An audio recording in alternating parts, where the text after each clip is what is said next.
right. Welcome to the Crypto Currently podcast.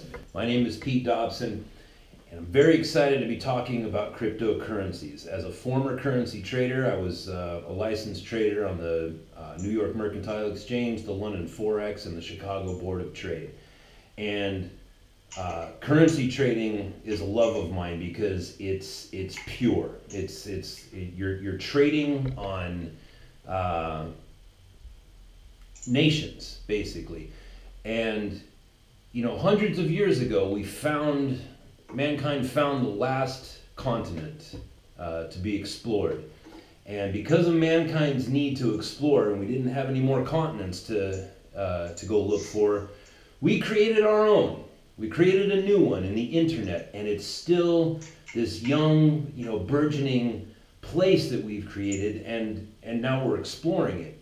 And the reason why you hear so much about the blockchain and the cryptocurrencies and the internet as a whole being referred to as the Wild West is because it truly is the new Wild West. There's danger involved. There's unexplored territories. There's new different kinds of peoples to meet, and some of them are good and some of them will eat you. And this is a very exciting time to be alive. And in the marketplace of ideas right now, there's a lot of people talking, particularly about cryptocurrencies. You hear about the surge of Bitcoin, and now there are futures contracts being offered on Bitcoin. What does all that stuff mean? And what are these all these different cryptocurrencies that are being offered? There's hundreds of them every week, and how do you navigate all of that? Like, well, what do you do? And there's a lot of people talking, but they're some of it's good, but some of it's just people are talking about it like they're stocks and companies. And what if you approach cryptocurrencies as every one of these cryptocurrencies that are being offered? What if you looked at that as if it was its own little nation, and that's that nation's currency, right? You would probably want to know a little bit more about that information. Now, again, hundreds of cryptocurrencies offered every week. And how do you process all that? And I think that the old saying stands true is, how do you eat an elephant? One bite at a time. So what I'm going to do is I'm going to reach out to these companies, these innovators, and I'm going to talk with them, and you're going to be a part of that conversation, and you can listen to these people, the people that are running these little tiny nations of their own. And my guest today is Sergey Nikolenko from Neuromation. And Neuromation is a company that has to do with artificial intelligence. Sergey. Hi. Hello, sir. How are you today? All right, did I pronounce your last name correctly? Nikolenko? Nikolenko, actually. Nikolenko. Sorry about that. The stress is in a different place, but that's fine. All right. Perfectly fine. Sergey, what do you do over there at Neuromation? Well, we have two main directions at Neuromation. The first one is more AI related. The first one is more about training deep neural networks. And here, our idea is to use synthetic data to actually to train computer vision models. So we create like 3D renderings of stuff and put it into pictures, also 3D rendered pictures, and then train the models on the 3D rendered pictures. And it turns out that then the resulting models can also transfer to actual photos and recognize objects around us, which is kind of great. But I guess what you mostly want to hear about is the Neuromation platform, which actually grew out of this, out of our deep learning applications, because we realized that we need a lot of computational power, a lot of computational resources to train the models and also to generate our artificial augmented data. And when we realized that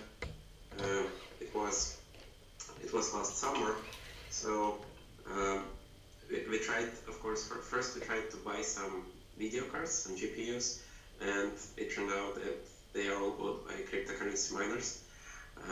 So we did what basically every artificial intelligence startup does, and we went to Amazon Web Services to rent the computational power. And when we went to AWS, we found out that basically, yes, you can rent some pretty great say GPU farms over there, but it costs about $5, $6, $8 an hour.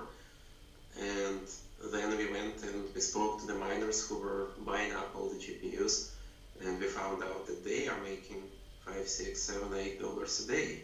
So we kind of understood that there is a huge gap here, and right now we are building a platform to bridge this gap. So in reading your bio here on your website, you've got a pretty impressive resume there. You've authored more than 120 research papers. You've written several books and even courses on machine learning and deep learning.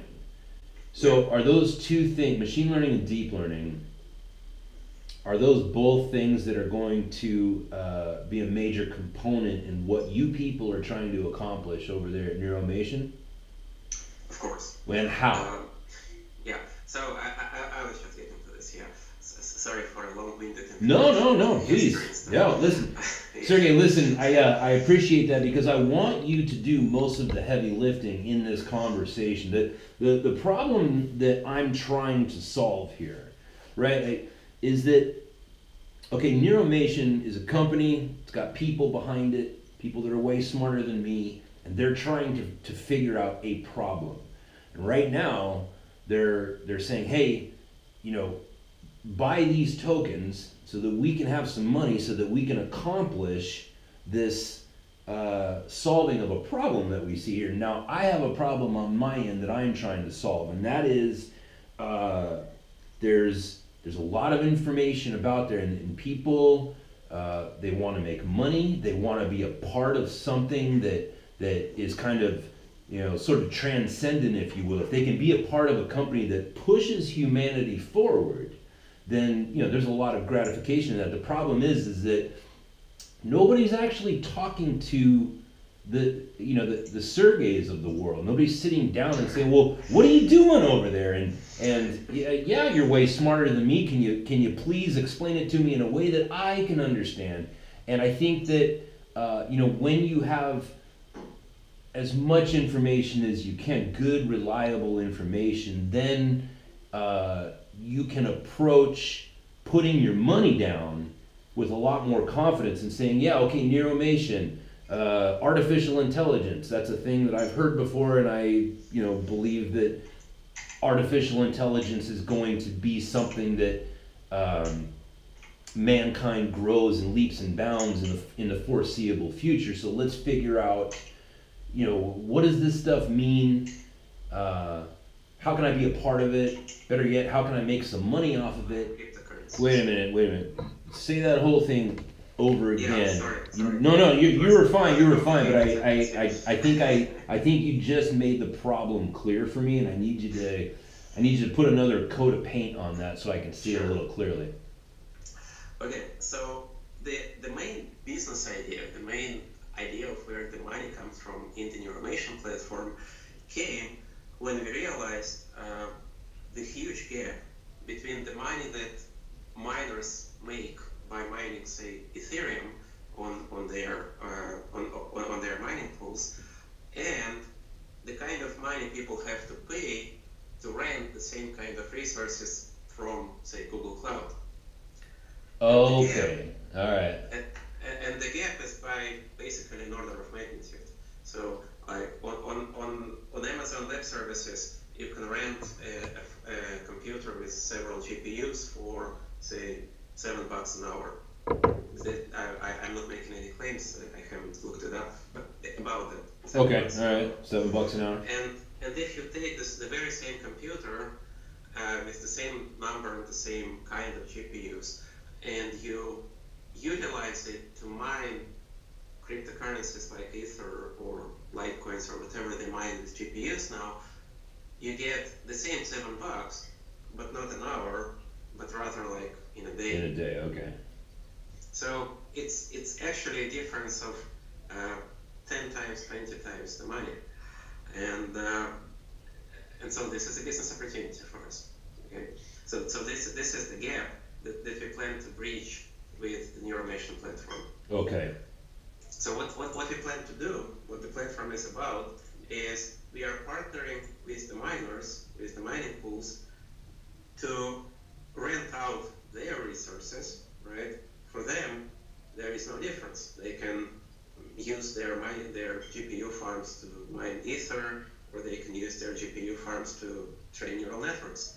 For them, it's whatever makes them the most money, basically. Right.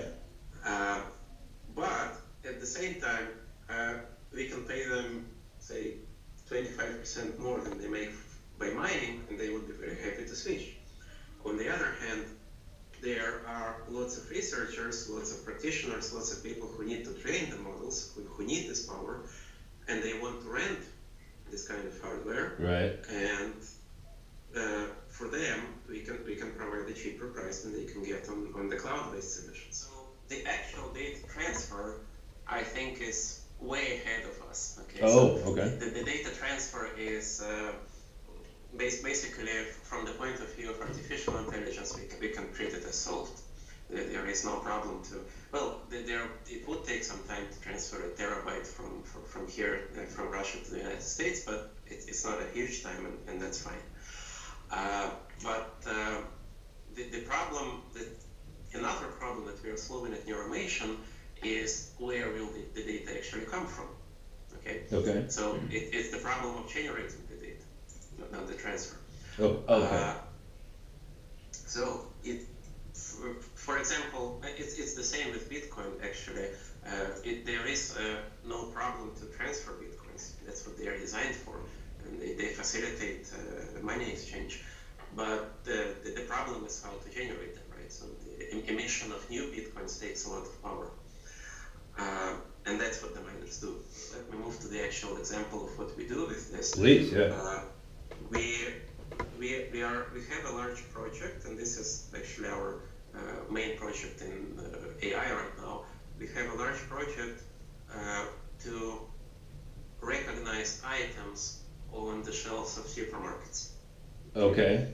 So the idea is you install a camera into a supermarket, and the camera can be actually very cheap, and it shoots photos of a shelf and sends it to a server from time to time, and the server recognizes the objects on the shelf and basically just raises alarms if something goes wrong, right? So, for example, Coca-Cola pays a lot of money to have 30% of this shelf filled with Coke. Okay, right. So when something happens, for example, people buy all the Coke, or I don't know, it falls down or something, and the 30% is not true anymore, and the Coke bottles are hard to find.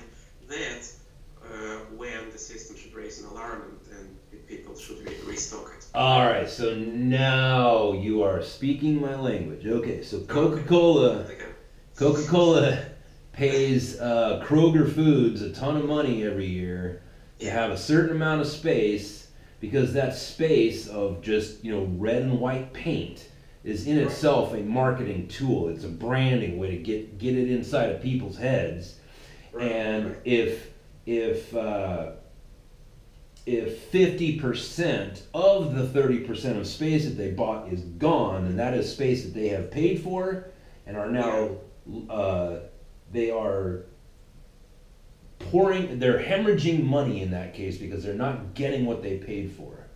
Precisely. So you put up a camera, and it gotcha. But one more thing, and right now, actually, there are actual human beings. There are people called merchandisers who go from supermarket to supermarket and actually check this stuff.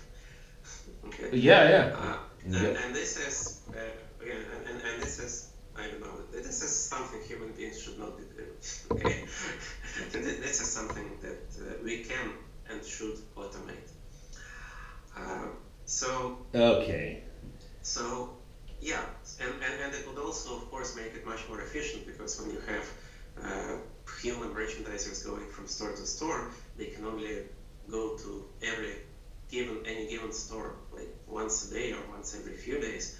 But now you can have it like I don't know, almost in real time, and it doesn't incur any additional costs. And that's also actually a huge source of additional revenue Now, for both the supermarkets and the providers and the companies. I was just gonna ask you. So in that's a brilliant. I'm glad that we finally got to this, because this is like the nougaty middle of the candy bar here. This is because I think in terms of I worked in finance for over a decade. I was a commodity trader. I traded futures and options, and so as I said in the beginning, like there's a purity to that. It's just you and I can be talking about politics, and we can totally disagree with one another and get angry at one another. Or we can talk about religion, or we can talk about all these different ailments in the human condition. But man, when it comes down to the money, it's like it's the great equalizer, and it's something that everybody can understand.